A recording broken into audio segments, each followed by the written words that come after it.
Hello friends, आज मैं आपके साथ शेयर करूंगी सुखड़ी की रेसिपी।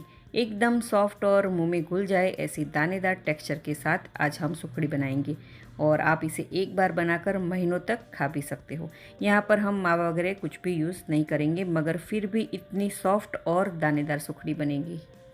तो चलिए रेसिपी शुरू करते हैं। नई रेसिपी सीखने के लिए मेरी चैनल को सब्सक्राइब करें और बाजू में दी गए हुए बेल आइकन को ज़रूर से दबाएं ताकि नई रेसिपी की नोटिफिकेशन आपको सबसे पहले मिले। तो सुखड़ी बनाने के लिए मैंने यहाँ पर 1 कप जितना घी लिया है। घी को गर्म करके फिर नाप से मैंने 1 कप लिया है। आप घर में रही कोई भी कटोरी का नाप सेट कर सकते हो।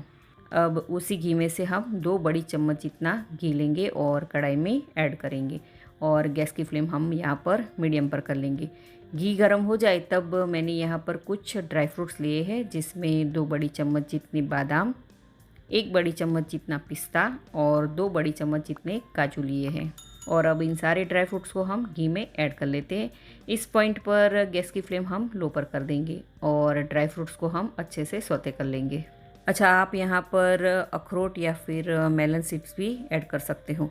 बस 1 से 2 मिनट तक ही ड्राई फ्रूट्स को हमें सौते कर लेना है। सिर्फ हमें इस बात का ध्यान रखना है कि गैस की फ्लेम हमें यहाँ पर लो पर रखनी है। अब आप देख सकते हो कि ड्राई फ्रूट्स है वो अच्छे से सौते हो गए हैं। अब इसे हम एक प्लेट में निकाल लेते हैं और ड्राई फ्रूट्स को हम बिल्कुल ठंडा होने देंगे, बाद में इसे हम पीसेंगे। अब एक मिक्सर जार लेंगे और ड्राई फ्रूट्स है वो बिल्कुल ठंडे हो गए हैं, वो ऐड कर लेते हैं। और उसी के साथ मैंने यहाँ पर 3 बड़ी चम्मच जितना कद्दूकस किया हुआ नारियल लिया है, वो ऐड कर लेते हैं। आप चाहो तो यहाँ पर नारियल का बुरादा भी ले सकते हो। अब मिक्सर जार को बंद करके इसे हम ग्राइंड कर लेते हैं। इसे हमें पल्स मोड पर यानी कि मिक्सर को चालू बंद करके ग्राइंड करना है ताकि ड्राई फ्रूट्स में तेल रिलीज ना हो और वो दरदरा पीसे।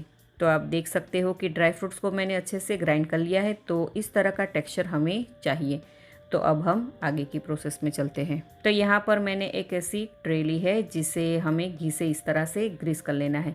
आप यहाँ पर थाली का भी यूज़ कर सकते हो, मगर थाली को भी हमें अच्छे से घी से ग्रीस कर लेना है ताकि सुखड़ी है वो आसानी से डिमोल्ट हो जाए। तो आप देख सकते हो कि ट्रे को मैंने अच्छे से ग्रीस कर लिया है। अब इसे हम साइड में रख देंगे। अब उसी घी वाली कढ़ाई में जो हमने 1 कप घी लिया था वो सारा घी हम इसमें ऐड कर लेंगे और गैस की फ्लेम हम यहाँ पर लो टू मीडियम पर रखेंगे। अब 1 + 3/4 कप जितना हम गेहूं का आटा लेंगे, जिससे हम रोटियां बनाते हैं वही आटा हमें लेना है। तो आटे को हम घी में ऐड कर लेते हैं और उसी के साथ 1/4 कप जितना दरदरा गेहूं का आटा लिया है, जिससे हम भाकरी बनाते हैं। अब आता है सबसे इम्पोर्टेंट पार्ट। अब इसे हमें मीडियम टू लो गैस की फ्लेम पर इस तरह से कंटिन्यू चलाते रहना है और बिल्कुल भी इसे छोड़ना नहीं है, नहीं तो आटा है वो तले पर चिपक जाएगा।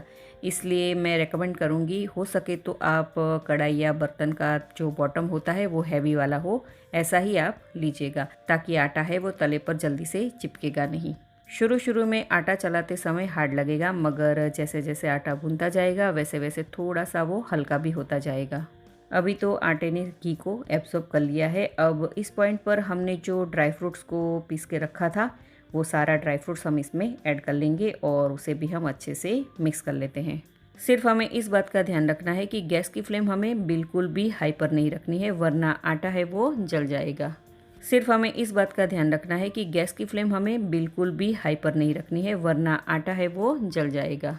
तो आटे को हमें कंटिन्यू इस तरह से 7 से 8 मिनट तक लो टू मीडियम गैस की फ्लेम पर कंटिन्यू चलाते जाना है। तो आप देख सकते हो कि आटा है वो अच्छे से भुनने लगा है और एकदम हल्का भी हो गया है और बहुत ही अच्छी सी खुशबू भी आ रही है और कलर भी उसका चेंज हो गया है। अब इस पॉइंट पर गैस की फ्लेम को हम बंद कर लेते हैं और कढ़ाई को हम गैस पर से नीचे उतार लेंगे और इसे हम 1 मिनट तक थोड़ा सा ठंडा होने देंगे। बाद में हम 1 कप जितना गुड़ ऐड करेंगे।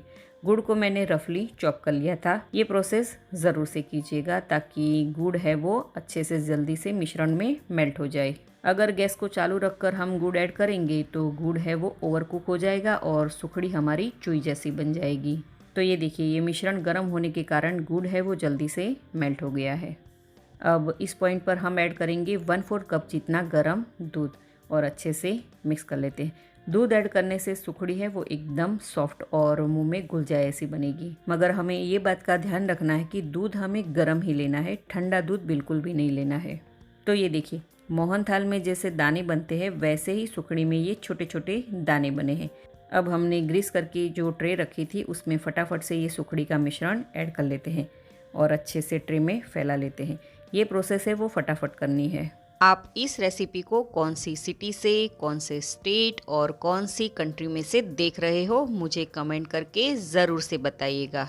अब सुखड़ी को अच्छे से सेट करने के लिए मैंने यहाँ पर कटोरी ली है जिसके तले पर थोड़ा सा घी लगा लिया था। तो इस तरह से कटोरी से हम एकदम सुखड़ी को अच्छे से सेट कर लेते हैं। ये देखिए, और किनारी को हम चारों ओर से प्रेस करके सेट कर लेते हैं।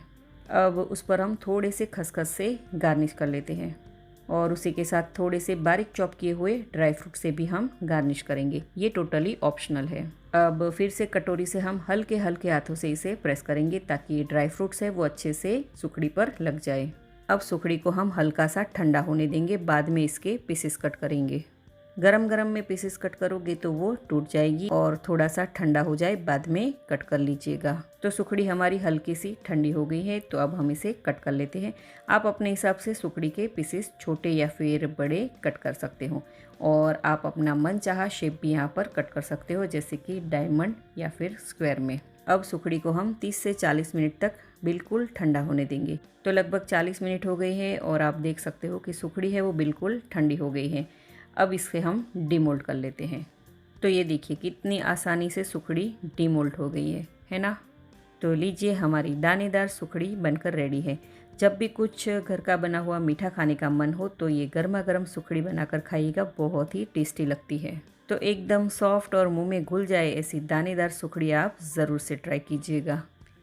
तो आपको आज की ये आसान सी और सिंपल सी रेसिपी कैसी लगी मुझे कमेंट करके ज़रूर से बताइएगा। तो मैं मनीषा पटेल फिर मिलूँगी ऐसी ही आसान सी रेसिपी के साथ।